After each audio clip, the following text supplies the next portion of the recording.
বাংলাদেশের বাইরে পৃথিবীর বিভিন্ন প্রান্তে যে যেখান থেকে চ্যানেল আই দেখছেন, আপনাদের সকলকে সাদর আমন্ত্রণ তৃতীয় মাত্রা দেখবার জন্য। কথা বলবার জন্য আমার আজকের অতিথি বসা আছেন জাতীয় রাজস্ব বোর্ডের প্রাক্তন চেয়ারম্যান ডক্টর মোহাম্মদ আব্দুল মজিদ, আর আমার ডানে রয়েছেন ব্যাংকার অর্থনীতির বিশ্লেষক শিক্ষক মামুন রশিদ। স্বাগত আপনাদের দুজনকে স্টুডিওতে। এবং দর্শক দুজনের পরিচয় দেখে, অর্থাৎ মুখ দেখেই বুঝতে পারছেন যে কি বিষয় নিয়ে আমরা কি ধরনের বিষয় নিয়ে আজকে আলোচনা করতে পারি।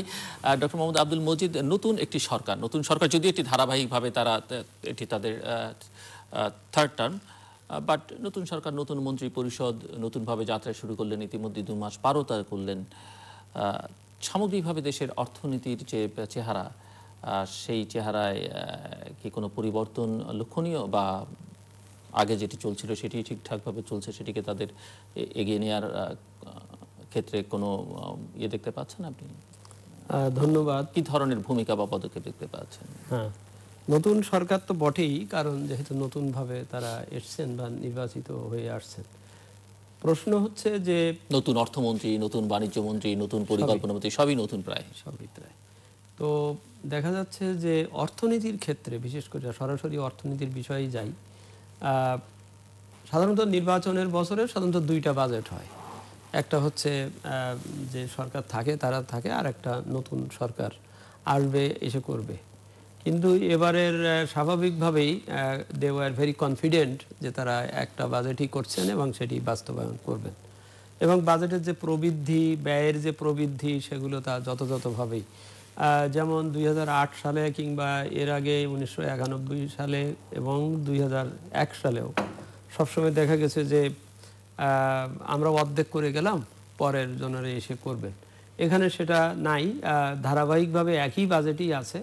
কিন্তু যেটি দেখা যাবে যে ওই শেষের 5 মাসে বা 6 মাসে তারা এমনভাবে, এমন কিছু ক্ষেত্রে, এমন বড় বড় ধরনের ব্যয়ের ক্ষেত্রে তারা যেভাবে ছিলেন, তাতে মনে হচ্ছিল বা মনে করার ব্যাপার ছিল যে এটা ধারাবাহিকতা না রাখলে এটা বোধহয় আর কন্টিনিউ হবে না বা এটা আর থাকবে না। তো সেইটার অভিঘাতটা কিন্তু এই পরের এতে এসে পড়বে আর কি। এবং পড়ার আমরা লক্ষণ বেশ কিছুভাবেই দেখতে পাচ্ছি। যেমন জাতীয় রাজস্ব বোর্ডের যে রেভিনিউ আর্নিংয়ের যে পরিস্থিতি, সেটা অত্যন্ত নিম্নগামী এবং দুঃখজনকও। বিশেষ করে কোয়ার্টার টু কোয়ার্টার যদি পর্যালোচনায় দেখা যাচ্ছে যে যথেষ্ট কম হচ্ছে বা হয়েছে। এর ফলে যে আশঙ্কা এই যে আগামী বছরের যে বাকি সময়টা আছে, সেখানে রেভিনিউ আর্নিং যা হবে তা দিয়ে ব্যয়ের ধারা যদি একই ধরনের থাকে বা যদি রাখা হয়, বিশেষ করে বড় মেগা প্রকল্পগুলোতে যে ব্যয়ের ধারা, সেটা তো অবশ্যই রাখা হবে বা হচ্ছে।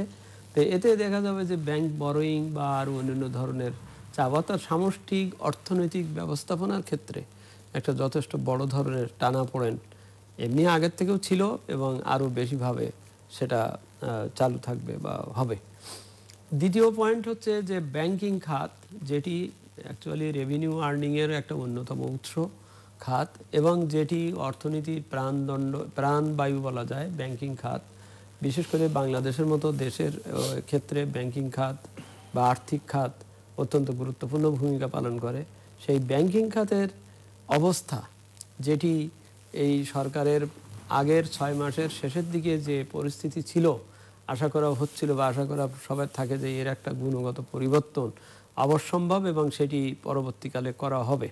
কিন্তু দেখা যাচ্ছে যে এই ধরনের গুণগত কোনো পরিবর্তন, সংস্কার বিষয়গুলো আসলে চাপা পড়ে যাচ্ছে। ওই হয়তো মুখে বলা হচ্ছে, কিন্তু যেমন ব্যাংকিংয়ে একটা কমিশন করার কথা বলা ছিল বা এনপিএল কমিয়ে আনা হবে, এগুলো বিবৃতিতেই সীমাবদ্ধ আছে যে হচ্ছে।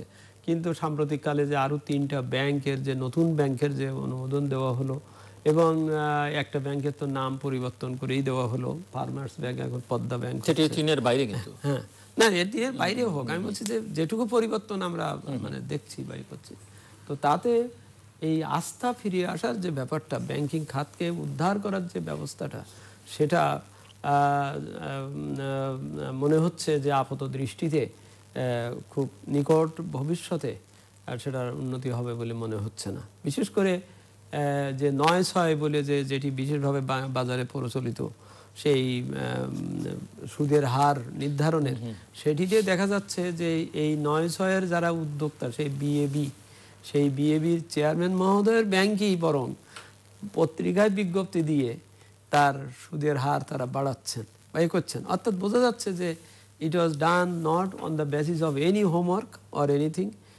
যেটা কখনোই হয় না। বাংলাদেশ ব্যাংকের গভর্নর বা বাংলাদেশ ব্যাংক হচ্ছে এই সুদের হার বা এই বিষয়গুলো কি হবে তারা নিয়ন্ত্রণ করেন, তারা দেখেন।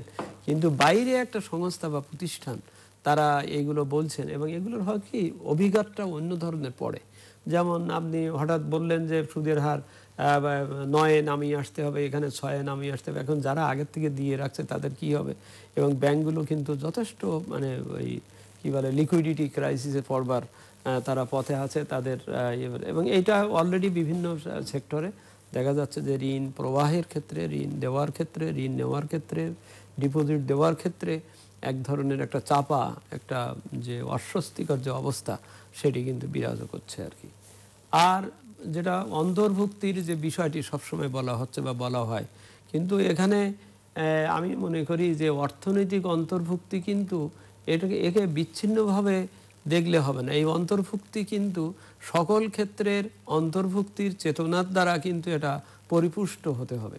আমি যেমন মনে করতে পারি যে আঞ্চলিক উন্নয়ন বা দলগত উন্নয়ন বা বিভিন্ন ধরনের গোষ্ঠীগত উন্নয়ন এর চিন্তা যদি সর্বাগ্রে থাকে তাহলে কিন্তু ওই অন্তর্ভুক্তিমূলক যে চিন্তা চেতনা বা এটা কিন্তু প্রকাশ করে না। সেটা আমরা ব্যাংকিং খাতের দিক থেকে দেখতে পাচ্ছি যে ব্যাংকের যে এত টাকা আপনার হয়ে যাচ্ছে, এনপিএল এর টাকা যে খাত হচ্ছে সেটার দিকেই লক্ষ্য না দিয়ে আপনি ওই ক্ষুদ্র কৃষকের বা সবার জন্য ব্যাংক অ্যাকাউন্ট খোলা হচ্ছে বা এই অন্তর্ভুক্তির প্রসেসটা চালানো হচ্ছে, এটার সাথে কিন্তু এটা সেইভাবে কাজ করে না আর কি। তো সেই জন্যেই অন্তর্গত বেশ কিছু সীমাবদ্ধতা মানে কি বলে সীমাবদ্ধতা প্লাস বৈপরীত্য আমরা কিন্তু লক্ষ্য করি এই অন্তর্ভুক্তিমূলক এই চিন্তা চেতনার ক্ষেত্র থেকে। জিনিসপত্রের দাম নির্ধারণ থেকে শুরু করে, সুদের হার নির্ধারণ থেকে শুরু করে এবং সকল ক্ষেত্রে একটা সুশাসন প্রতিষ্ঠার ক্ষেত্রে এখানে আমি এই কথাটা বলতে চাই, বিশেষভাবে বিবেচনায় আনা দরকার। স্বচ্ছতা এবং সুশাসন কিন্তু সুশাসনের স্বার্থেই প্রয়োজন। এটা কেউ বললো বা কেউ দাবি করলো বা কেউ কোনো দিক থেকে এটাকে প্রচারধর্মী বা বিষয়ে স্লোগানে এখানে আনলো, এটা না। ও নিজের স্বার্থেই নিজের স্বচ্ছতা বা সুশাসন প্রয়োজন। এই জন্যে কারণ একটার সাথে আর একটার খুব অতপ্রতভাবে আপনি এখানে যদি অনিয়ম করেন তাহলে সেটা অন্য আরেক জায়গায় যে তার একটা আঘাত পড়বে এবং পড়ে সার্বিকভাবে পরিস্থিতিকে করবে। তো সেই জন্যেই এই যে বড় বড় ব্যয়ের ক্ষেত্রে শৃঙ্খলা বিধান, তারপরে সেখানে যথাযথভাবে মনিটরিংয়ের বা দেখভালের যে ব্যাপারগুলো সেগুলোকে যদি উপেক্ষা করা হয় তাহলে দেখা যাবে যে অর্থনীতিতে ঠিক যতটা একটা পজিটিভ একটা যে প্রবণতা প্রত্যাশা করা হচ্ছে সেটি কিন্তু আসলে আসছে না। এই ধরনের ব্যাপারেই আমি মনে করি যে এটা চ্যালেঞ্জিং হিসেবেই আছে নতুন সরকারের সামনে। এবং কি ধরনের অর্থনৈতিক অবস্থায় আসলে নতুন সরকারটি যাত্রা শুরু করলো এবং কোন অবস্থা থেকে আসলে সেটিকে অ্যাড্রেস, আমি জানি মানে আপনি ইতিবাচক বলবেন বা নেতিবাচক বলবেন সেটি আপনার ব্যাপার, কিন্তু সেটিকে অ্যাড্রেস করবার ক্ষেত্রে কি ধরনের পদক্ষেপ আপনি দেখতে পাচ্ছেন তাদের মধ্যে? বা ধন্যবাদ জনাব মজিদ, তো খুব সুন্দরভাবে কতগুলো বিষয় তুলে এনেছেন। অন্তর্ভুক্তিমূলক উন্নয়ন, আঞ্চলিক বৈষম্য, আর্থিক খাতে বিশৃঙ্খলা, রাজস্ব আদায় সীমাবদ্ধতা, রাজস্ব আদায় ঘাটতি, ব্যাংক মালিকদের একটি বিষয় বলেছেন যেটি সুশাসনের সাথে সরাসরি জড়িত, যে ব্যাংক মালিকদের সংগঠনের যে দাপট নিয়ে চলাচল করা আর্থিক খাতে, এগুলো আমাদের জন্য কতটুকু ভালো করবে আলটিমেটলি। তারপরে আমরা তো সবসময় শুনে আসছি বাংলাদেশে আমাদের যে ট্যাক্স জিডিপি রেশিও বিশ্বের মধ্যে সর্বনিম্ন 11.5% মাত্র জিডিপির, যেটি সারা বিশ্বে সর্বনিম্ন। আমরা দেখছি বাজেটের আকার বড় হচ্ছে, তার সাথে মিল রেখে আমাদের বাজেটের আয়ের লক্ষ্যমাত্র বড় হচ্ছে জাতীয় রাজস্ব বোর্ডের মাধ্যমে। কিন্তু যত বড় হচ্ছে তত যেমন ঘাটতি বাড়ছে, যেটা জনাব মজিদ যথার্থই জাতীয় রাজস্ব বোর্ডের সাবেক একজন কর্মকর্তা হিসাবে তুলে ধরেছেন। আমাকে যে বিষয়গুলো, এই বিষয়গুলো নিয়ে অনেক আলোচনা হচ্ছে, স্বচ্ছতা, সংস্কার, সুশাসন, ব্যয়ের শৃঙ্খলা, এগুলো নিয়ে। তার থেকে আমাকে যেটা ভাবাচ্ছে সেটা হচ্ছে যে বাংলাদেশে আমরা বেশ কিছুদিন যাবৎ জেনে আসছি যে তরুণ উদ্যোক্তা, তারুণ্য, ডেমোগ্রাফিক ডিভিডেন্ড। তো ইদানিংকালে একটি সংবাদ আমাদেরকে খুব ভাবাচ্ছে যে আমাদের কিন্তু আনএমপ্লয়মেন্ট রেট কিন্তু 4.2% রয়ে গেছে এবং এটা অনেকটা স্টাক, এবং ইউথ আনএমপ্লয়মেন্ট এটা কিন্তু 10.6%। তার মধ্যে আবার 29.8% তারা কোনো ধরনের ইউথদের, তরুণদের কোনো ধরনের এডুকেশন, এমপ্লয়মেন্ট এবং ট্রেনিংয়ের মাঝে জড়িত নয়। তো এই যে আমরা তরুণদের নিয়ে আগাবো, আমরা যে বারবার শুনছি ডেমোগ্রাফিক ডিভিডেন্ড, এটা কিন্তু তেমন একটা কাজ করছে না। দ্বিতীয় যে বিষয়টি আমরা অনেক দিন যাবৎ আলোচনা করে আসছি যে পুরো দেশটাই ঢাকা হয়ে যেতে চাচ্ছে। ঢাকার বাইরে কি হচ্ছে, বাতির নিচে অন্ধকার কিনা, যে কারণে আমরা উন্নয়নের কিন্তু ভালো দিকটি দেখতে পাচ্ছি না। দিনাজপুর, রংপুর, সাতক্ষীরা, ওইদিকে সিলেটের পূর্বাঞ্চল কিংবা দক্ষিণাঞ্চলের জেলাগুলোতে যেগুলো জলোচ্ছ্বাস প্রবণ কিংবা সমুদ্রের উত্থান এর যে কোনো ক্ষয়ক্ষতি হতে পারে, সেগুলোর ক্ষেত্রে কিন্তু আমরা মারাত্মক কোনো ধরনের ইমপ্রেসিভ কোনো গ্রোথ দেখতে পাচ্ছি না। 2 বছর আগে 2016 সালের একটি ফিগার আমি এখানে তুলে ধরতে চাই, যেখানে দেখানো হয়েছে যে আমাদের প্রায় 5% জনগোষ্ঠীর, মানে উচ্চ দিকে 5%-এর হাতে প্রায় 29% সম্পদ তাদের হাতে কক্ষিগত রয়েছে, আর সর্বনিম্ন 5% হাতে যে সম্পদ রয়েছে, জাতীয় সম্পদ, তা মাত্র 0.2%। এই যে আয়ের বৈষম্য এবং টাকার ফলে, রাজনৈতিক পরিবর্তনের ফলে, উন্নয়নের ফলে কারা বেনিফিশিয়ারি হচ্ছে, যে এটা বারবার আমি ঘুরে ফিরে আসতে চাই অন্তর্ভুক্তিমূলক উন্নয়ন এবং উন্নয়নকে সকলের কাছে গ্রহণযোগ্য করা। যে এখন লোকজনকে প্রায় শুনতে পাচ্ছি, তরুণ যারা বেকার তাদেরকে শুনতে পাচ্ছি। কিছুদিন আগে একটা সামাজিক যোগাযোগ মাধ্যমে একজন তরুণের, চাকুরি প্রার্থী তরুণের একটি চিঠি দেখেছিলাম বিশ্বের সর্ববৃহৎ এনজিও ব্র্যাকের চেয়ারপারসনের কাছে, স্যার ফজলে হাসান আবেদের কাছে। সেটা তুলে ধরছে আমাদের কাছে এখনও যেভাবে আমাদের তরুণরা, যাদের নাকি আটঘাট নেই, যারা নাকি বড় কারোর সাথে সম্পৃক্ত নয়, তাদের কিন্তু অবস্থার কোনো পরিবর্তন হয়নি। এবং অনেকেই মনে করছে গরিবরা, যে আমার যদি কোনো যোগাযোগ না থাকে, আমার যদি কোনো সচিব পর্যায়ে যোগাযোগ না থাকে, এমপি পর্যায়ে যোগাযোগ না থাকে, মন্ত্রী পর্যায়ে যোগাযোগ না থাকে, উন্নয়নের কিন্তু ভালো দিকটা আমরা দেখতে পাবো না। তাহলে কি আমাদের প্রশ্ন স্বাভাবিকভাবে আসে জনাব মজিদের সাথে ধারাবাহিকভাবে, যে এই উন্নয়নকে আমরা চেয়েছিলাম কিনা। আমরা যথার্থই আপনি বলেছেন, আমরা এর আগে আলোচনায় শুনেছি যে 2018 সালে আমরা জিডিপি পার ক্যাপিটা, হিউম্যান অ্যাসেট ইন্ডেক্স, তারপরে ইকোনমিক ভালনারেবিলিটি ইন্ডেক্সে আমরা যে টার্গেট ছিল ইউনাইটেড নেশনসের, সেগুলো আমরা উতরে গেছি। আমরা সত্যিকার অর্থেই একটি মধ্যমায়ের দেশের দিকে এগুচ্ছি, উন্নয়নশীল দেশের দিকে এগোনোর যাত্রা শুরু করেছি। কিন্তু তারপর আমরা দেখতে পাচ্ছি, এবং তার পরিণতিতে আমরা দেখেছি এগ্রিকালচার এবং ইন্ডাস্ট্রিতে হায়ার গ্রোথ হচ্ছে। সার্ভিস সেক্টরে যদিও স্লাইটলি কমে গিয়েছে, তারপরেও জিডিপির প্রায় 52.2% জুড়ে আছে service sector, which is good. তার ফলে কিছু এমপ্লয়মেন্ট ক্রিয়েট হচ্ছে, অভিনব এমপ্লয়মেন্টের ক্রিয়েট হচ্ছে। শিক্ষিত তরুণদের জন্য রেস্তোরাঁয়, বিভিন্ন জায়গায়, উবারে, পাঠাওতে তারা অল্টারনেট চ্যানেলে তারা এমপ্লয়মেন্ট খুঁজে পাচ্ছে। কিন্তু সত্যিকার অর্থে ডেমোগ্রাফিক ডিভিডেন্ড এবং উন্নয়নের ফসল কিন্তু আমরা দেখতে পাচ্ছি না। আরেকটা জিনিস আমাকে ভাবাচ্ছে, আমাদের প্রচুর ইম্পোর্ট হচ্ছে, যেটা উনি এক লাইনে বলেছেন, পরে হয়তো সুযোগ পেলে আরও বলবেন, যে আমাদের কিন্তু যে ট্রেড ইমব্যালেন্স 6.1%।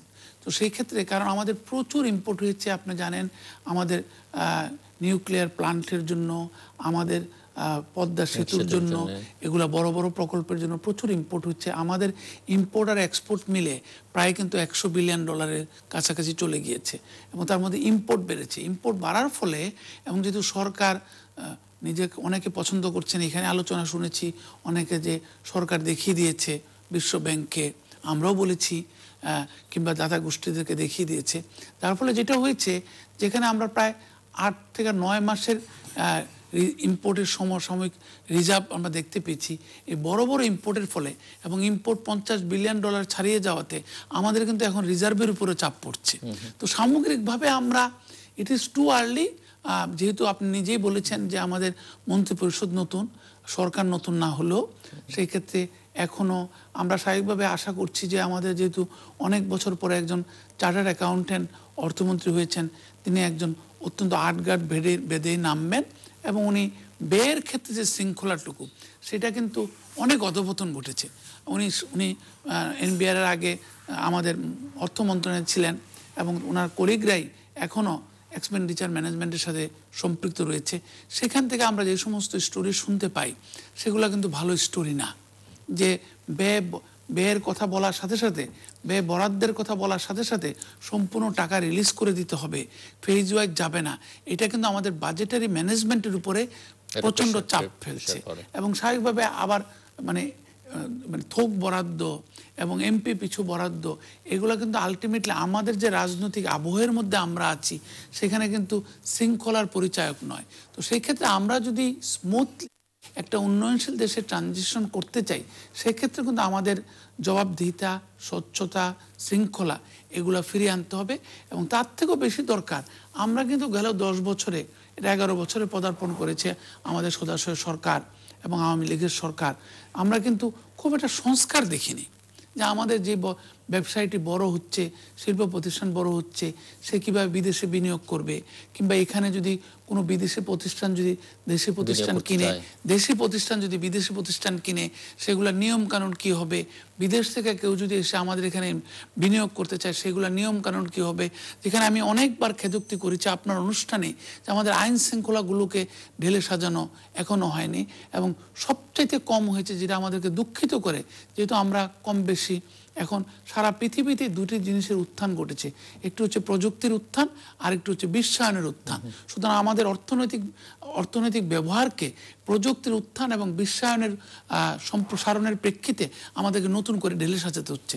সেই ক্ষেত্রে আমাদের আইন কানুনগুলোকে যে ঢেলে সাজাবো আমরা যে আরও বেশি উন্নয়ন পরিণামদর্শী হব, যেটি আমরা বলি যে ইম্প্যাক্টে আমরা আগেই বুঝতে পারবো যে তরুণদের উপরে, তরুণ বেকারদের উপরে, নারীর উপরে, কিংবা পরিবেশ বিপর্যয়ের উপরে, কিংবা সমুদ্র পৃষ্ঠের উত্থানের উপরে, কিংবা সামগ্রিকভাবে আমাদের টাকা হচ্ছে, আমাদের জিডিপি গ্রোথ হচ্ছে, কিন্তু আমাদের কিন্তু শব্দ দূষণ, বায়ু দূষণ এবং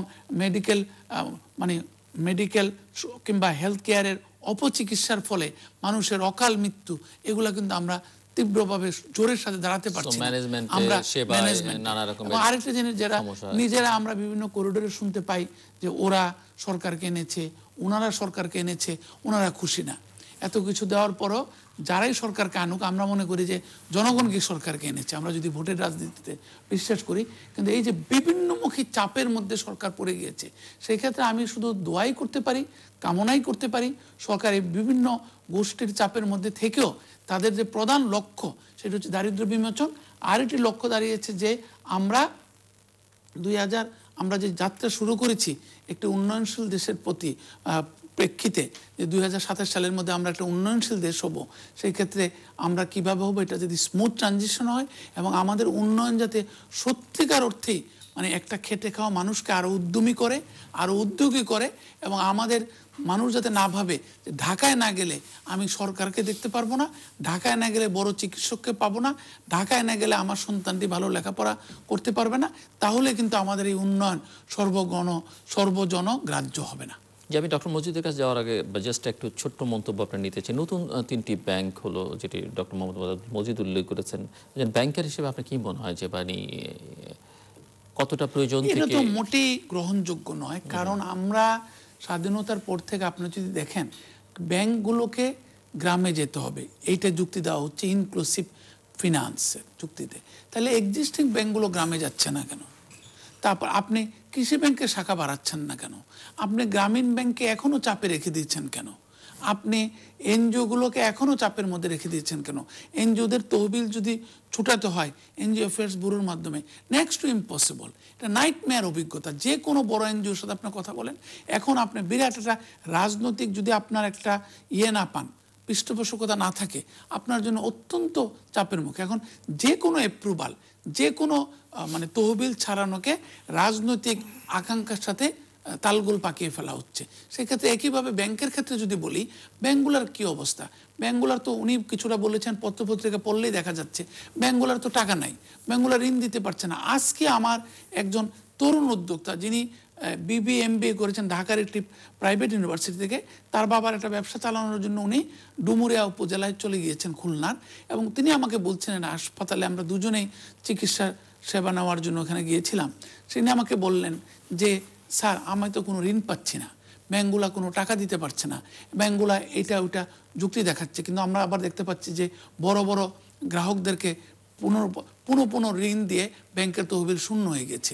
আজকে যে NBFI-গুলো, আমাদের প্রচুর বন্ধুবান্ধব বলছে যে NBFI-গুলা ডিপোজিট শুধু ফোর্সফুলি রিনিউ করে যাচ্ছে, তারা কোনো ডিপোজিট উইথড্রল করতে দিচ্ছে না। এমন কিছু ব্যাংকও আছে তারা ডিপোজিট উইথড্র করতে দিচ্ছে না। তাহলে যে টাকার মধ্যে লেখা থাকে চাহিদা মাত্র ইহার বাহককে দিতে বাধ্য থাকিবে, তারল্য সৃষ্টি করা। কেন্দ্রীয় ব্যাংকের একটি প্রধান কাজ হচ্ছে মানে মুদ্রা বাজারে তারল্য সৃষ্টি করা, তো সেই ক্ষেত্রে তো পারছে না। তো এই পরিপ্রেক্ষিতে আপনি যদি আরও চরম প্রতিযোগিতা নিয়ে আসেন, এটা কিন্তু একটা রুগ্ন প্রতিযোগিতার সৃষ্টি করবে। এই ধরনের রুগ্ন এবং দুর্দণ্ড ও অপ্রীতিকর প্রতিযোগিতা কোনো দেশের আর্থিক খাতে ভালো ফলাফল আনতে পেরেছে বলে আমাদের মনে হয় না। Doctor Mohammad Abdul Majid, tax GDP রেশিওর কথাটা থেকে আসি এই অর্থে, কারণ এখানেই আমি দেখতে পাচ্ছি যে আমাদের মূল সমস্যাটার নিহিত। ট্যাক্স জিডিপি রেশিও 16 বা 17 হওয়া উচিত, সেটি হচ্ছে 10 বা 10.5। উনি 11 বলেছেন, ওটা হচ্ছে জিডিপির সাথে জাস্ট ফিগারের কারণে উত্থান পতন দেখা যায়, আসলে এটা প্রকৃত উত্থান হচ্ছে না। সাধারণত একটা পর্যালোচনা করে দেখা গেছে 3টা কারণে এই ট্যাক্স জিডিপি রেশিওটা তার যথাযথ পর্যায়ে উন্নীত হতে পারছে না। একটা হচ্ছে আমাদের আওতা, অর্থাৎ যেমন কৃষি খাত বা আরও অনেক খাত আছে সেটাকে করের বাইরে রাখা হয়েছে, অথচ সেখানে প্রচুর আয়বর্ধক জিনিসপত্র হচ্ছে এবং বহু লোক এখনও আছেন যে তারা করের আওতায় আসেননি। এই আনার ব্যাপারে যে উদ্যোগ, সেই উদ্যোগের অভাব এবং সেটা অপারগতা বা তাদের আনার ব্যাপারে অগ্রগতি কিছু হচ্ছে কিন্তু তারপরেও সেটা থেকে যাচ্ছে। এটা হচ্ছে প্রথম কারণ, সীমাবদ্ধতা আমার। দ্বিতীয় হচ্ছে এই ঢালাওভাবে রেয়াত দেওয়া, এবং এখানে একটা কনসেপচুয়াল ব্যাপার। আপনি যদি কাউকে কর রেয়াত দেন তাহলে সে কিন্তু আর হিসেব কিতাব দেখাবার জন্য আর বাধ্য নয়, এবং সে তখন ওই কি করছে আর আপনি খোঁজ নিচ্ছেন না। কিন্তু আপনি যদি তাকে বলেন যে না কর দিতে হবে, তাহলে তো তার একটা হিসেব রাখতে হবে। এবং কর নেওয়া মানে কিন্তু রেভিনিউ নেওয়া মানে কিন্তু শুধুমাত্র রেভিনিউ আর্নিং উদ্দেশ্য না, উদ্দেশ্য হচ্ছে একটা স্বচ্ছতা এবং ওই যে বন্টন বৈষম্য দূর করার বা এটা একটা উপায় হিসেবেই এটা। তো সেটাতে দেখা যাচ্ছে যে বড় বড় প্রকল্পে, বড় বড় ক্ষেত্রে, বড় বড় খাতে যে সরকারের একটা আশ্রয়ন প্রকল্প আছে, সেখানেও বলা হচ্ছে যে ব্যাপার হচ্ছে কি, যদি ওই প্রকল্প বা ওই প্রতিষ্ঠানের টাকার অভাব হয় কর দেওয়ার জন্যে, তো তাকে আলাদা করে আপনি সাবসিডি দিতে পারেন বা দিতে পারেন, কিন্তু ওর কর দেওয়ার সিস্টেমের ভিতর রাখতে হবে। কারণ ওই প্রকল্পে যে কনসালট্যান্ট, যে কন্ট্রাক্টর মাল সাপ্লাই দিচ্ছে, সে তো করের বাইরে যেতে পারে না বা আসতে পারে না, এবং এটা একটা বিশৃঙ্খলার সৃষ্টি করে। তো সেই জন্যেই এই যে প্রচুর কর রেয়াত ঢালাওভাবে নানানভাবে, অনেক ক্ষেত্রে জানাও নাই যে কোথায় কি কর রেয়াত কখন হচ্ছে, দেওয়া হচ্ছে। দ্বিতীয়ত হচ্ছে কর ফাঁকির বিষয়টা তো অবশ্যই আছে, কারণ যেটা দেখা যাচ্ছে যে প্রচুর। তৃতীয়ত হচ্ছে ওখানেই যে সরকারি সংস্থা, সরকারি প্রতিষ্ঠান, এমনকি সরকারের দায়িত্বশীল অনেক বিভাগ, তারা তাদের সরবরাহ বা ওই খাত থেকে যে ট্যাক্স ভ্যাট কাটছে সেটা কিন্তু জমা দেওয়া হচ্ছে কিনা সেটা দেখার ক্ষেত্রে দুর্বলতা রয়ে গেছে। এই বিষয়গুলোকে ডিসিপ্লিনের ভিতরে না আনলে অনেক প্রতিষ্ঠান আছে তারা জনগণের কাছ থেকে ঠিকই ভ্যাট ট্যাক্স নিচ্ছে, কিন্তু সে সরকারি কোষাগারে জমা দিচ্ছে না। এখানে বিশৃঙ্খলা বা এখানে শৃঙ্খলা ফিরিয়ে আনার ক্ষেত্রে এনবিআর-এর নিজস্ব সংবিধিবদ্ধ সংস্থার মতো তার যে ক্ষমতা, সেটা প্রয়োগের যে সমস্যা বা সেইগুলোর ক্ষেত্র দেখার বিষয় আছে। এটা এখানেও ট্যাক্স জিডিপি রেশিওর কম হওয়ার একটা বড় কারণ এখানে বিদ্যমান। তৃতীয়ত হচ্ছে আমাদের ট্যাক্স বা আর্থিক ব্যবস্থাপনার ক্ষেত্রে এই সংস্কারের যে অভাবটা, যেটা নীতি নৈতিকতার সিস্টেমের, যেমন আমাদের দেশে যে কোনো জায়গায় আপনি দেখেন এখন যিনি বাস্তবায়ন করেন তিনি আইন তৈরি করছেন, অথচ নীতি তৈরি হবে আলাদা, বাস্তবায়ন করবে আরেকজন। কিন্তু এমন ভাবে হচ্ছে নীতি তৈরি হবে পার্লামেন্টে, হ্যাঁ, যে যিনি নীতি তৈরি করবেন তিনি নীতি মানছেন না বা মানেন না। তো সুতরাং তিনি কেন এই যে আমাদের আয়কর আইন বা এই যে ভ্যাটের আইনটি প্রবর্তিত হয়েও হতে যাচ্ছে না, পারছে না, কারণটাই কিন্তু ওখানেই যে নীতি যিনি বানাচ্ছেন বা বানাবেন তিনি নিজেই ওখানে ইনভলভ হয়ে যাচ্ছেন এবং তিনি ওইটার বাস্তবায়নের ক্ষেত্রে, যেমন জাতীয় রাজস্ব বোর্ডের ক্ষেত্রেই বলি বা আরও অনেক অনেক রেগুলেটরি বডি আছে, তাতে দেখা যাচ্ছে রেগুলেটরি বডি যে এটা বাস্তবায়ন করবে সেই বাস্তবায়নকারী সেই ড্রাফট করছে নীতির এবং সেই পাশ করিয়ে আনছে। তো এখন এটা সাধারণভাবে দেখা যায় যে সে জানে কোথায় কোন সেন্টেন্স লিখলে কি করলে তার ওইটা বাস্তবায়ন করতে সুবিধা হবে, অথবা এইটাকে প্রয়োগের ক্ষেত্রে তার ডিসক্রিশনারি পাওয়ার খাটানোর যে ব্যাপারটা হবে। তো সেই জন্যেই নীতিগত, আইনগত, পদ্ধতিগত, বিধিগত বিষয়গুলোতে যে সংস্কারের যে প্রয়োজনীয়তা, এই প্রয়োজনীয়তাটা প্রতি নজর না দিলে পর ট্যাক্স জিডিপি রেশিওর এই যে দূরত্ব, এটা কিন্তু আসলে বাড়বে। কেননা অর্থাৎ যে আইন আমি তৈরি করছি সেটা প্রয়োগ করতে যেয়ে সেখানে সমস্যা হচ্ছে এবং দৃষ্টিভঙ্গির বিষয়টা হচ্ছে আর কি। এখানে আমরা দুইটা জিনিসের প্রতি বিশেষভাবে আমাদের নজর দেওয়া দরকার। সেটা হচ্ছে এমডিজিতে আমাদের বেশ কিছু সাফল্য আমরা পেয়েছি সামাজিক নিরাপত্তা খাতে বা অন্যান্য ক্ষেত্রে। এসডিজির 17টি টার্গেটেই সব কিছু ক্ষেত্রেই কিন্তু বাংলাদেশের করণীয় আছে অনেক ক্ষেত্রে। সেই এসডিজি বাস্তবায়নের ক্ষেত্রে সবচেয়ে বেশি ভূমিকা যার সেই বেসরকারি খাত বা তাকে সংঘবদ্ধ করে নিয়ে নেওয়ার যে খাত, সেখানে কিন্তু কোনো প্রস্তুতি ততটি আশানুরূপ নয়। বেসরকারি খাতের মতো চলছে, তাতে বিনিয়োগের সুযোগ সেখানে কম। ওই যে উনি বললেন ইয়ুথ আনএমপ্লয়মেন্ট যে বাড়ছে, আমি একটা ডেমোগ্রাফিক ডিভিডেন্ডের যুগে বাস করছি এখন। 2008 সাল থেকে 2035 সাল পর্যন্ত আমাদের এই ডেমোগ্রাফিক ডিভিডেন্ডের কার্যকাল। এরপরে কিন্তু এই মানুষের বড় বয়স্ক হয়ে যাবে বা হবে না। তো এই সময়ে আমি এইটাকে ডিভিডেন্ড হিসেবে পাওয়ার ব্যাপারে কি করছি, আমার শিক্ষার অবস্থা, আমার স্কিল ম্যান পাওয়ারের যে অবস্থা, সব কিছুর ক্ষেত্রে দেখা যেত। ফলে এর কারণে এই এসডিজি বাস্তবায়নটাই, যেখানে তার অধিকাংশই শর্তগুলো কিন্তু এই যে সকলকে ইনক্লুসিভ করা, তারপরে আবহাওয়া নিয়ন্ত্রণ বা সব কিছু পরিবেশ ঠিক করা, সেসব ক্ষেত্রে খাতওয়ারি প্রস্তুতি এবং ইনভলভমেন্ট এটা বিশেষ করে দেখা দরকার। এবং এই যে ব্লু ইকোনমি আমাদের আর একটা সম্ভাবনাময় বিষয়, আমরা সমুদ্রে যে নতুন জায়গা পেয়েছি বা আমরা সমুদ্রের তীরে যে আসি, আমাদের ব্লু ইকোনমির দিকে নজর দেওয়ার বিষয়, সেই সব বিষয়ে গবেষণা, উদ্যোগ, আগ্রহ সৃষ্টি, এই বিষয়ে বিশেষভাবে পরিকল্পনা থাকা দরকার এবং সেই দিকেই আমাদের পরিকল্পনা এবং সব কিছুকে নিয়ে যাওয়ার দরকার। আরেকটি বিষয় হচ্ছে ওই যে FIR মানে ফোর্থ ইন্ডাস্ট্রিয়াল রেভলিউশন, এটা কিন্তু আমাদের একদম দোরগোড়ায়, কিন্তু সেখানে আমাদের প্রস্তুতি কি? একটা পর্যায়ে আমরা হচ্ছি একটি লেবার ইন্টেন্সিভ দেশ, মানে মানুষ প্রধান দেশ, অথচ FIR এর মেনে হচ্ছে যন্ত্র প্রধান বা রোবট বা অন্যান্য সিস্টেম আসবে। তো ফলে ওইটার সাথে অটোমেশন, তো ওই অটোমেশনের সাথে যদি আমি প্রস্তুতি না রাখতে পারি, এখানে যে আমার লোক সারপ্লাস হবে, সেই সারপ্লাস লোককে যদি আমি আরও বেশি স্কিল ম্যান পাওয়ার করে দিয়ে তাকে যদি যথাযথ সংস্থান না করতে পারি, তাহলে ওই যেটা আমি এই অনুষ্ঠানে একবার বলেছিলাম, রবীন্দ্রনাথ 100 বছর আগে তার সভ্যতার সংকটে যেটা সে আশঙ্কা করেছিল যে এই যে তখন ওইটা কিন্তু তৃতীয় শিল্পের ছিল, শিল্প বিপ্লবের, মনে করেছিল যে ইউরোপিয়ানরা বোধহয় আমাদের বিরাট কিছু করে দিয়ে যাবে, কিন্তু 80 বছর বয়সে তার সর্বশেষ ভাষণে যেটা সংস্কৃতির সংকট, এখানে তিনি বললেন যে না, বুঝলাম যে আমার ভুল ভেঙে গেল, যেটা হচ্ছে না। তো সেমনিও এখানে আমাদের ফোর্থ IR যেটা আসতেছে, সেটার জন্য প্রস্তুতির বিষয়, দৃষ্টিভঙ্গির বিষয়, এগুলো বিশেষভাবে প্রয়োজন। কেননা আমি বলছি যে আমি এত সালের মধ্যে এই হব, যে এটা শুধু তো বললে হবে না, সেই বলার জন্য আমার প্রস্তুতি, সেটার দিকে বিশেষভাবে নজর দেওয়া প্রয়োজন। আমি আরেকটা কথা বলতে পারি, সেটা হচ্ছে যে এই যে ইকোনমি, আমি এটা উন্নয়নশীল দেশের পথে যাচ্ছি, সেখানে আপনি দেখেন পরিকল্পনায় কত ভুল। আপনি আমাদের ঢাকা এয়ারপোর্টে যাওয়ার পথে দুই ধারে যে ধরনের অত্যন্ত দামি গাছগুলো লাগানো হয়েছিল, এমনকি এক পর্যায়ে বনসাই গাছ পর্যন্ত আমরা লাগাতে দেখেছি বেশ কিছুদিন আগেও না। এখন আপনি যান, দেখবেন যে ওগুলো সব কেটে ফেলা হয়েছে এবং সেখানে যে এয়ারপোর্টের বোধহয় বর্ধন বা ইত্যাদি হচ্ছে, এগুলো হচ্ছে এই যে দূরদৃষ্টি সম্পন্ন কোনো পরিকল্পনা ছিল না বা নাই।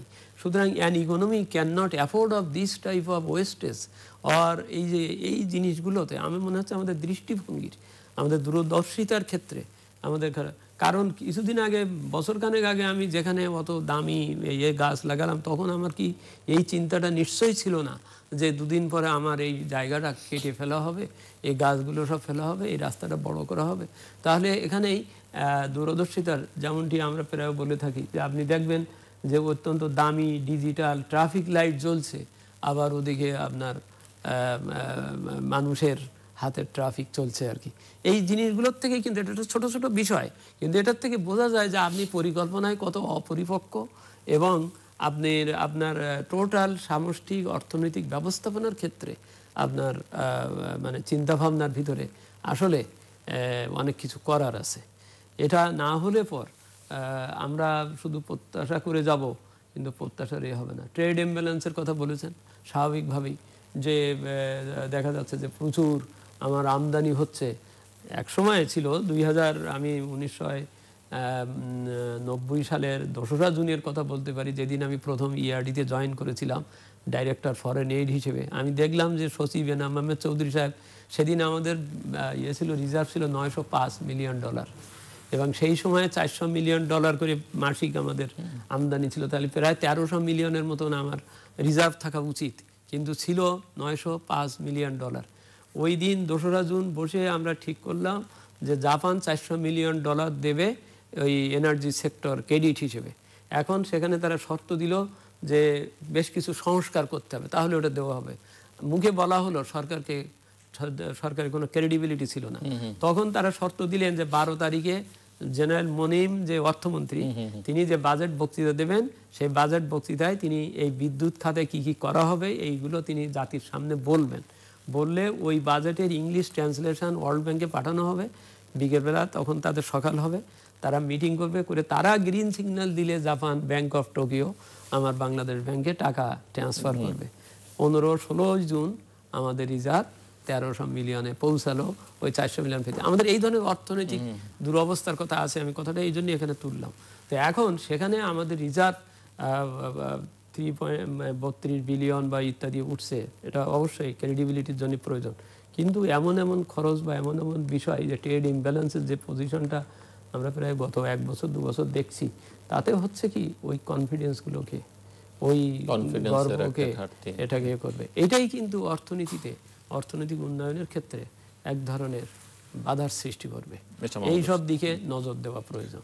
রাজনৈতিক বাস্তবতা প্রায়শই অর্থনৈতিক রূঢ় প্রয়োজনীয়তাকে পাশ কাটিয়ে যাচ্ছে, যার ফলে উনি ব্লু ইকোনমির কথা বললেন। আমাদের প্রায় 5000 সমুদ্রগামী জাহাজ প্রয়োজন। বর্তমানে আমাদের যে $100 বিলিয়ন প্রায় ইম্পোর্ট এবং এক্সপোর্ট হচ্ছে, তাই হচ্ছে এই 5000 জাহাজের মাধ্যমে। আমাদের নিজস্ব মালিকানাধীন প্রাইভেট সেক্টর সরকার মিলিয়ে আছে 50টিরও কম। তো স্বাভাবিকভাবে আপনি বুঝতে পারছেন আমাদের কি প্রয়োজন। আমাদের সমুদ্র সীমায় এসে মাছ ধরছে প্রচুর বিদেশি জাহাজ, আমাদের নিজেদের মাছ ধরার জাহাজ নাই। যাদেরকে মাছ ধরার জাহাজের জন্য, ট্রলারের জন্য বিশেষ কর্তা ব্যক্তিদের পক্ষ থেকে লাইসেন্স দেওয়া হয়েছিল, তাদের 90% মাছ ধরার ক্ষেত্রে এখনও তৎপর হতে পারেননি। তাহলে কাদের কাছে লাইসেন্সগুলো যাচ্ছে? আপনার ব্যাংকের মতোই, ইন্স্যুরেন্সের মতোই মাছ ধরার ট্রলারের লাইসেন্সও কাদের কাছে গিয়েছে? তারা কিছু করছে না, কিন্তু ইচ্ছা থাকা সত্ত্বেও সরকারের সর্বোচ্চ পর্যায় থেকে কোনো ব্যবস্থা নেওয়া যাচ্ছে না। কারণ তারা বলছে তারা চাঁদা দিয়েছে বললে হয়তো, তারা পার্টি ফান্ডে কন্ট্রিবিউট করেছেন বলে হয়তো এই সরকার এসেছে। এখন এই সরকার যে কারা আনলো, এটা জনগণ নাকি কোনো একটা বাহিনী, কোনো একটা ব্যবসায়ী গোষ্ঠী?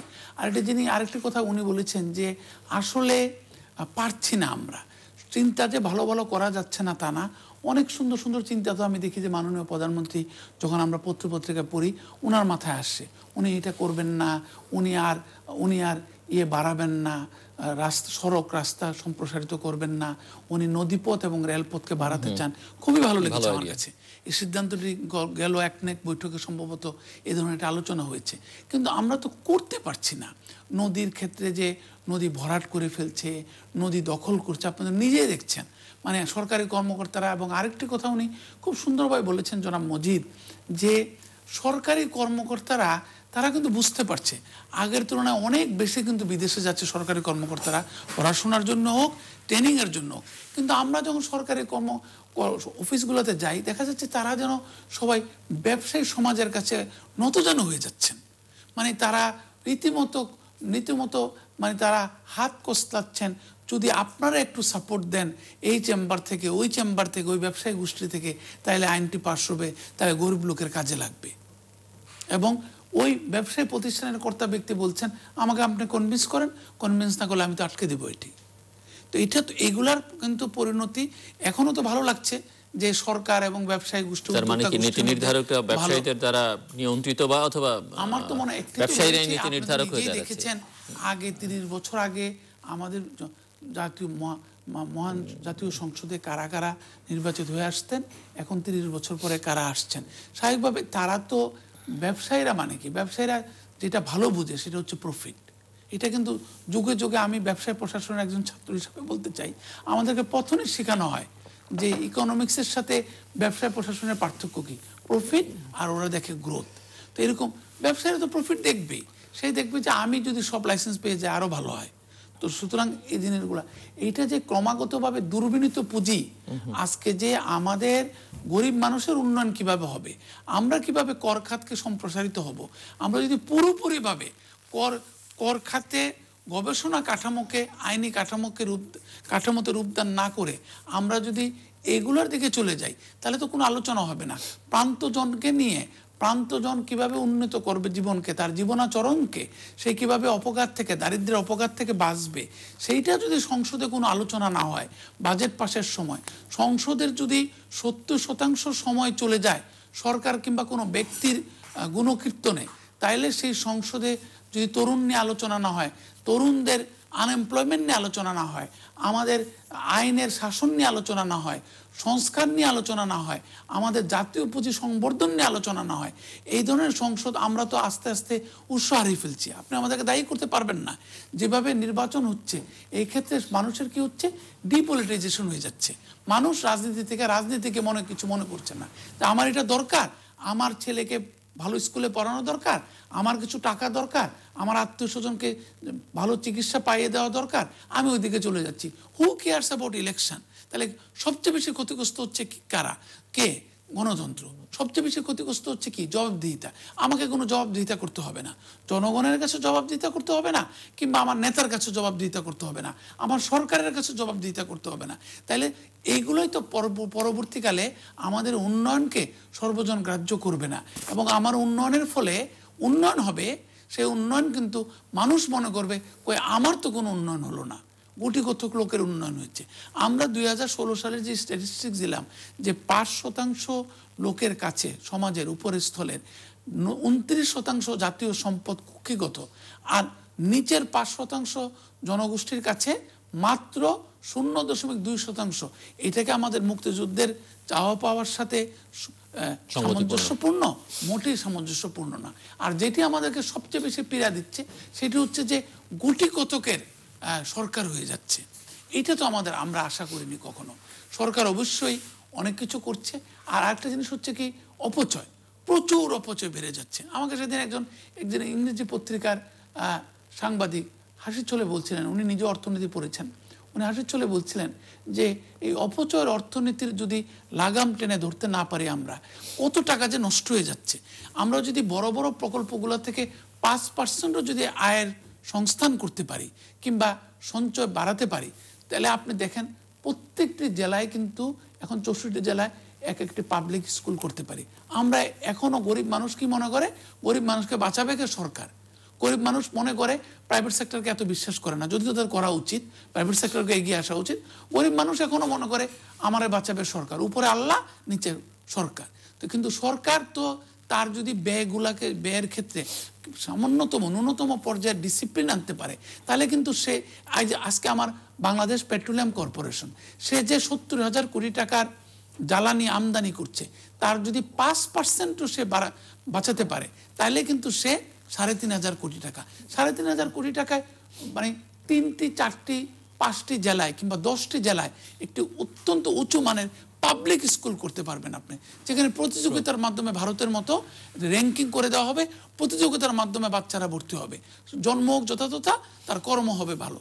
আজকে আমরা কি দেখতে পাচ্ছি যে মার্কিন যুক্তরাষ্ট্র, আমরা যতই গালিগালাজ করি না কেন ট্রাম্প প্রশাসনকে, আজকে মার্কিন যুক্তরাষ্ট্রে আমিও জানি, আপনিও জানেন, জনাব মজিদও জানে, তার বাচ্চা যদি ওই সেট পরীক্ষায় 1600 পায়, তার হাত থাকুক পা থাকুক, তাকে দরকার হলে MIT-তে ব্রেইল পদ্ধতিতে পড়াবে একজন প্রফেসর, কিন্তু তাকে MIT নিয়ে যাবে, তাকে স্ট্যানফোর্ড নিয়ে যাবে। আমরা যে আশায় বুক বাঁধবো যে আমাদের উপরে আল্লাহ, নিচে সরকার, সরকারকে দেখতে পাচ্ছি না, সরকারকে দেখতে পাচ্ছি more busy in signing up and closing out large project. যে প্রজেক্টের ব্যয় হওয়া উচিত ছিল আসলে 10,000 কোটি টাকা, সেই প্রজেক্টের ব্যয় আস্তে আস্তে বাড়তে বাড়তে 35,000 কোটি টাকা হয়ে গেল। মানুষ তো এটাকে মনে করে না, মানুষ মনে করে ডালমে কুচ কালা হয়। তাহলে কতজন মানুষের মুখ বন্ধ করবেন? আমিও তো আমার স্বার্থের জন্য চুপচাপ হয়ে থাকবো। আমিও তো আমি যেহেতু একটা ভালো অফিসে কাজ করি, আমাকে অনেকে বলেন আমার কি দরকার, সবাই তো চুপচাপ থাকবে না। তো যখন আজকের থেকে 40 বছর পরেও যদি একটি ভালো জনগণের নির্বাচন হয়, সত্যিকার অর্থে অংশগ্রহণমূলক নির্বাচন হয়, তখন কিন্তু আরেকটা ব্লাডশেড হবে। সেই ব্লাডশেড কিন্তু আমরা চাই না। এবং তখন কাঠগড়ায় কারা দাঁড়াবে? তখন তাদেরকে ভালো ভালো লোককে যাতে কাঠগড়ায় দাঁড়াতে না হয়, আমরা যদি সত্যিকার অর্থে মনে করি আমাদের মন্ত্রী পরিষদ, আমাদের মাননীয় প্রধানমন্ত্রী, আমাদের মহামান্য রাষ্ট্রপতি, আমাদের জনপ্রতিনিধিরা সত্যিকার অর্থে মানুষের কথা ভাবছে, সত্যিকার অর্থে দেশের কিভাবে ভালো হবে সেটা ভাবছে, শিক্ষা ব্যবস্থার কিভাবে উন্নয়ন হবে। কেন আনএমপ্লয়মেন্ট? এতগুলো প্রাইভেট ইউনিভার্সিটি, 100টার উপরে প্রাইভেট ইউনিভার্সিটি আর মেডিকেল কলেজ, এতগুলা গ্রাজুয়েট বেরোচ্ছে, তারপরে আমরা কেন লোক পাচ্ছি না? প্রত্যেকটা ব্যবসায়ী, প্রত্যেকটা উদ্যোক্তা বলছে কি যে আমার কাজের অভাব নাই, কিন্তু আমার লোকেরও অভাব নাই, তাইলে আমি কেন সত্যিকার কাজের লোক পাচ্ছি না? প্রত্যেকের এটা আহাজারি করছে, সক্ষমতার অভাব, কারণ শিক্ষার গুণগত মানের শিক্ষা দিতে পারছি না, গুণগত মানের চিকিৎসা নিশ্চয়তা করতে পারছি না। আমাদের পাবলিক হাসপাতালগুলোতে মানে সকল দরদ নিয়ে আমাদের ডাক্তার মহোদয়রা যে সেবাটি করেন সাধারণ জনগণকে, একটি প্রেসক্রিপশন দেন, এবং এশিয়ার মধ্যে সবচেয়ে বেশি টাকা খরচ যায় out of pocket expenses health care সেক্টরে বাংলাদেশে 77% খরচ আসে ব্যক্তির পকেট থেকে। তাহলে দ্যাট মিনস আমাদের ডাক্তার মহোদয়রা যারা জাতির একটা সর্বশ্রেষ্ঠ সন্তানদের মতো, মুক্তিযুদ্ধের পরপরে বোধে তারা জীবন বাঁচাতে পারেন, তারা শুধু একটা অনেক আকাঙ্ক্ষা করে, অনেক করুণাবশত একটা প্রেসক্রিপশন দেন, আর এই পুরোটা কৃষককে, শ্রমিককে, যে বিদেশে থাকে উদয়াস্ত পরিশ্রম করে টাকা পাঠাচ্ছে বাপ মায়ের জন্য, তাকে পুরো 77 টাকা, 100 টাকার মধ্যে 77 টাকাই ব্যয় করতে হচ্ছে এই সরকারি ডাক্তারের লেখা প্রেসক্রিপশনের জন্য, ওষুধ কেনার জন্য। তাও কিন্তু সেই ওষুধগুলো মানে খাঁটি ওষুধ কিনা, একদম কার্যকর ওষুধ কিনা, তার কোনো নিশ্চয়তা বিধান করা যাচ্ছে না। প্রত্যেকটা ভালো ওষুধ প্রতিষ্ঠানের প্রস্তুতকৃত ওষুধের নকল বেরোচ্ছে, মিটফোর্ডের নাম প্রায় শোনা যাচ্ছে পত্রিকায়, প্রায় ড্রাগ অ্যাডমিনিস্ট্রেশনের কাছ থেকে অনেকে আহাজারি করেন। আমাদের বন্ধুরাই ড্রাগ অ্যাডমিনিস্ট্রেশনের সাথে জড়িত, তারা আহাজারি করেন, তারা মিটফোর্ডের কালোবাজারিদের উপরে, তারা মিটফোর্ডের যারা নকল ওষুধ তৈরি করে তাদের উপরে খড়গস্ত স্থাপন করতে পারছেন না। কী কারণে পারছেন না? সেটা হচ্ছে সামগ্রিকভাবে উন্নয়ন হচ্ছে, কিন্তু জবাবদিহিতার সৃষ্টি হচ্ছে না। ডক্টর মোহাম্মদ আব্দুল মজিদ, ক্যানভাস অনেক বড়, কিন্তু অতি প্রয়োজনীয় কথা, মানে প্রতিটি বাক্য, প্রতিটি অবশ্যই জবাবদিহিতার বিষয়টা আমরা দেখতে পারি যে অর্থনীতিতে সাম্প্রতিক বছরগুলোতে বিনিয়োগ হচ্ছে শুধু সরকারি বিনিয়োগ। সরকারের খরচ, এডিপির খরচ মানেই অর্থনীতির জন্য আয়। কিন্তু সেই বিনিয়োগটা কি? সেই বিনিয়োগ যদি হয় যে হ্যাঁ এনাবলিং এনভায়রনমেন্ট তৈরি করবে ফর দি প্রাইভেট সেক্টর, সেই বিনিয়োগ সরকারি বিনিয়োগের বাইরের বিনিয়োগের পরিস্থিতি খুব সন্তোষজনক না, সেটাই বলছি, সেই পয়েন্টই আসছে। বিনিয়োগটা শুধু সরকারি বিনিয়োগই হচ্ছে, কিন্তু সেই বিনিয়োগ যদি এমন অবকাঠামো তৈরি করতে পারে বা এমন এনাবলিং এনভায়রনমেন্ট যদি সৃষ্টি করতে পারে, তাহলে বেসরকারি খাত সেখানে বিনিয়োগ করলে ওই সমস্ত কর্মসৃজন থেকে শুরু করে সব কিছু হবে। কিন্তু সেখানেই ওই যে সরকারি বিনিয়োগের থেকে যে সুযোগ সৃষ্টি হবে, যে অবকাঠামো সৃষ্টি হবে, সেটি যদি ইটসেলফ হয়ে যায় কস্টলি, মানে 10 টাকার জিনিস যদি 35 টাকায় যদি সেটা বানানোর খরচ হয়ে যায়, তাহলে ওর যে ঋণ শোধ করার জন্য যে বাজেটের উপর যে চাপ পড়বে, ছাড়াও ওই ফ্যাসিলিটিসটা নেওয়ার জন্যে বেসরকারি খাত যদি ওই সড়ক, ওই সেতু, ওই বিষয় ব্যবহার করতে গেলে তার যে খরচ হবে, তাতে দেখা যাবে যে ওইটা বিনিয়োগের জন্য, বিনিয়োগ পরিবেশ সৃষ্টির জন্য সেটাই হয়নি। যেমন আমরা শিক্ষায় যদি বিনিয়োগ, আমি মনে করি দেশের সর্বোচ্চ বিনিয়োগটা শিক্ষাতেই হওয়া উচিত। কেননা এই শিক্ষায় শিক্ষিত ব্যক্তিই কিন্তু আমার কর্মীর হাত হবে, উদ্ভাবনী শক্তি তার হবে এবং সে সব কিছু করবে। সেখানে জনাব মামুন যথার্থই বলেছেন যে এমন শিক্ষিত লোক হয়তো তৈরি হচ্ছে, তাদের দিয়ে আমাদের এই উঠতি যে শিল্প জগৎ, তারা কিন্তু তাদেরকে সেইভাবে কর্মঠ অবস্থায় পাচ্ছেন না। না পাওয়াতে কি হচ্ছে, আমরা চোখের সামনে দেখছি এই নিকট প্রতিবেশী বা বাইরের দেশের ওই মিড লেভেলের লোকেরাই তারা এসে আমার এখান থেকে ফরেন কারেন্সি, যে দেশের সবচেয়ে ফরেন কারেন্সির আয়ের অন্যতম উৎস হচ্ছে বিদেশের রপ্তানি, মানব সম্পদ রপ্তানি বা আনার, সেই দেশ থেকেই অন্য দেশ বেশি টাকা নিয়ে যাচ্ছে এই কারণ রেমিটেন্স হিসেবে নিয়ে যাচ্ছে। কারণ তাহলে আমার শিক্ষার কি অবস্থা, শিক্ষার যে ব্যবস্থাটা, দক্ষ জনশক্তির অভাব, দক্ষ জনশক্তি না, এই দক্ষ জনশক্তির ক্ষেত্রে আমি মনে করি অন্যান্য সবকিছু ফেলে দিয়ে একটা ক্ষেত্রে একটা খুব কড়া ডিসিশনে আসতে হবে যে অবস্থায় আছি আমি মানব সম্পদ উন্নয়নেই আমি বেশি মনোযোগ নিয়োগ করব। এই জন্যই যে এই মানব সম্পদ উন্নতি হলেই আমার অন্যান্যগুলো সহজ হয়ে যাবে। এখন আমরা বিশ্ববিদ্যালয়ে পড়াই, উনিও পড়ান, আমরা দেখতে পাচ্ছি এমএতে এসে সে ছাত্র আমাকে ফলো করতে পারছে না, বক্তৃতা লিখতে দিচ্ছি সে লিখতে পারছে না। এখন আমি তারে যদি এখন আবার ABCD পড়ানো শুরু করি সেটাও সম্ভব না। তো অন্তত আমরা একটা সাজেশন দিয়েছি বা দিচ্ছি, সেটা হচ্ছে যে এখন থেকে বিশ্ববিদ্যালয়ে ভর্তির আগে অন্তত একটা সেমিস্টার তার ওই ভাষা জ্ঞান, তার লেখার জ্ঞান, তার শক্তি, তার বোঝার উপরে একটা পরীক্ষা হোক। পরীক্ষা হয়ে যে ভালো পারবে সেই ভর্তি হোক। কারণ অনাবশ্যকভাবে আমি অশিক্ষিত লোকের শিক্ষিত করবার প্রয়াসে থেকে এতে তো আমার কাজ হচ্ছে না। তো সুতরাং এরকম সকল ক্ষেত্রেই এই গুণগত শিক্ষা, আমি সবকিছু অর্থনৈতিক উন্নয়ন, আবার ওই অবস্থা হয় কিনা যে ঢাকা বিশ্ববিদ্যালয়ে যে ইংরেজি বিভাগে ভর্তির সময় সেটা দুইজন সেবার হয়েছিল, সেটা ঠিক আছে। একটা জায়গায় তো থামতে হবে, একটা জায়গায় তো থামতে হবে। একটা জায়গায় অন্তত আমার 25 জন অশিক্ষিত লোকের গ্রেড 1 না দিয়ে অন্তত 2 জন যদিও এর ভিতর থেকে ভালোভাবে উঠে হতে, তাহলে এই 2 জন অন্তত যে শিক্ষক হতে পারবে। আমি শিক্ষক বানাচ্ছি কাকে? আমার তো কোনো আদর্শ হচ্ছে না, কোনো আদর্শ থাকছে না। তাহলে তো ওই প্রশ্ন আসে এখন যে কোয়ালিটি আগে না কোয়ান্টিটি আগে? হ্যাঁ, কোনটাকে গুরুত্ব দিবেন? না, অবশ্যই কোয়ালিটি আগে, কোয়ান্টিটি না। কোয়ান্টিটি শিক্ষার ক্ষেত্রে কোয়ান্টিটি না, কোয়ান্টিটি হচ্ছে কোয়ালিটি। কারণ কোয়ালিটি জিনিস অন্য কোয়ালিটিকে তৈরি করতে পারবে। আজকে আমার শিক্ষা খাতের যে অবস্থার কারণ আমার শিক্ষকেরা, সেই শিক্ষকেরা ভালো শিক্ষক কোথায়? তো সুতরাং এই যে বিষয়গুলো দিকে নজর দিয়ে একটা জায়গায় অন্তত থামতে হবে, থেমে আবার ঘর গোছানোর কাজে লাগাতে হবে। আমি রবীন্দ্রনাথের ওই কথা দিয়ে যে এবার ফিরাও মরে, আমি অনেক দূর এগিয়েছি, ঠিক আছে, আমাকে ফিরিয়ে আমাকে আবার ওই এতে। আমি বর্তমান সরকারের তাদের ইশতেহারে ছিল যে বিষয়টা যে গ্রামকে শহরকে গ্রামের কাছে নিয়ে যাওয়ার, এটা অত্যন্ত একটা ভালো দর্শন, কিন্তু এটাকে বাস্তবায়ন করতে হবে সেই দৃষ্টিতেই যে যেন জিনিসটা সেভাবে। আমাদেরকেও থামতে হবে। সো ওই যে প্রশ্ন যেটা করলাম যে কোয়ালিটি আগে না কোয়ান্টিটি আগে, এই বিতর্কটা আমরা শুনেছি। আমরা তো আমাদের ম্যানেজমেন্ট সায়েন্সে, যেহেতু আমি স্ট্র্যাটেজিক ম্যানেজমেন্ট পড়াই, ম্যানেজমেন্ট সায়েন্সে যে কথা বলা হয় স্ট্র্যাটেজিক অপটিমাম ক্যাপাসিটি মডেলিং, আমাদের মতো একটি দেশে কয়টি ব্যাংক দরকার, কয়টি প্রাইভেট ইউনিভার্সিটি দরকার, ব্যক্তি খাত এবং সরকারি খাতের মধ্যে কিভাবে আমি ব্যালেন্স আনবো, এ নিয়ে গবেষণা কিন্তু করা যেতে পারে। এবং আমার মনে হয় মানুষ বুঝেও যে আমি যে এই যে কিন্তু সরকার যে আস্তে আস্তে যে কোনো কারণে হোক যে নতজানু হয়ে যেতে হচ্ছে এক একটি গোষ্ঠীর কাছে, যে পাইয়ে দেওয়ার অর্থনীতি, যে আপনার আরেকটি আলোচনা আমি বলেছিলাম, আমরা সকলে মনে করছি যে আমি কি পেলাম ভাই, নাহলে আমি না এটার মধ্যে। তো সবাই যদি উইথড্র করে ফেলে, আমাদের গবেষকরাও যদি গবেষণা বন্ধ করে দেন, বিশ্ববিদ্যালয়ের শিক্ষকরাও যদি পড়ানো বন্ধ করে দেন, আমি কি পেলাম ভাই এই সরকার আসার ফলে, তাহলে তো কিছু হবে না।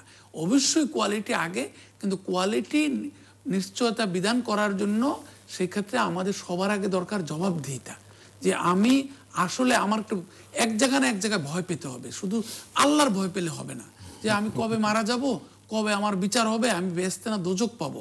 এখন দেখা যাচ্ছে আল্লাহর চেয়ে তো বেশি ভয় পাচ্ছে ওই বিশেষ গ্রুপগুলোকে, লোকজন নাহলে কিন্তু এত অনাচার অবিচার হওয়ার কথা না, এত মানে উত্তর পাই না আমরা। তো অনেক প্রশ্নের উত্তর নাই, কিন্তু আমরা বলছি না আমরা রাগ ডাক মেনে চলছি, কিন্তু প্রচুর প্রশ্নের কোনো উত্তর নাই। কেন এটা হচ্ছে উত্তর নাই, কেন এটা উনি করলো উত্তর নাই। আপনি যদি মনে করেন আমাদের যারা বাঘা বাঘা এমপিরা রয়েছে, যাদেরকে আমরা দেখেছি স্বাধীনতার পর থেকে বঙ্গবন্ধুর সময় থেকে যারা কাজ করে আসছেন, দল অনেকে মুক্তিযুদ্ধ করেছেন, মহান মুক্তিযুদ্ধে বীরত্বের সাথে যুদ্ধ করেছেন, তারা কি বুঝেন না?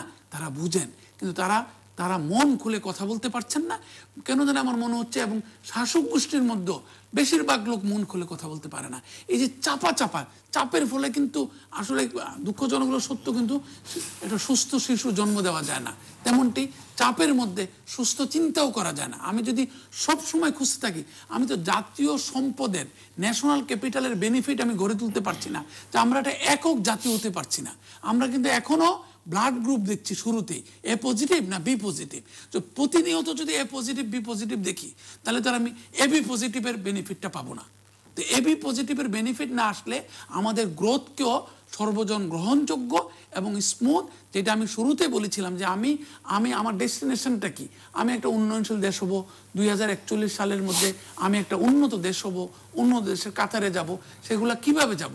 আমি যদি হোঁচট খেয়ে পড়ে যাই ওই বাসের মতো, যে পিচ্ছিল বাসে আমি 2 কদম আগাইলাম আর 3 কদম পিছনে চলে গেলাম, সে লেনিনের সেই বইয়ের মতো উল্টা হচ্ছে। তো জিনিসটা হচ্ছে যে আমাদের এখন যেটা করতে হবে অবশ্যই কোয়ালিটি এডুকেশন, এবং কোয়ালিটি এডুকেশন বলেন, কোয়ালিটি হেলথ কেয়ার বলেন, কোয়ালিটি অ্যাডমিনিস্ট্রেশন বলেন, তার জন্য সবচেয়ে বেশি প্রয়োজন একটা পরিকল্পনা, যেমনটি প্রয়োজন একটি সুদূর প্রসারী পরিকল্পনা, যেটি জনাব মজিদ সুন্দরভাবে বলেছেন। তার সাথে সাথে দরকার জবাবদিহিতা, যে আমাকে জবাব দিতে হবে, নাইলে ওই যে বিচারপতি তোমার বিচার করবে যারা আজ জেগেছে সেই জনতা, সেটা দেরিতে হতে পারে কিন্তু হতে বাধ্য। ডক্টর মজিদ, খুব ছোট্ট করে না খুব সুন্দর প্রসঙ্গই এসছে আর কি। আমি মনে করি দায়িত্ব যার, তাকে তার দায়িত্ব সম্পর্কে সচেতন হতে হবে।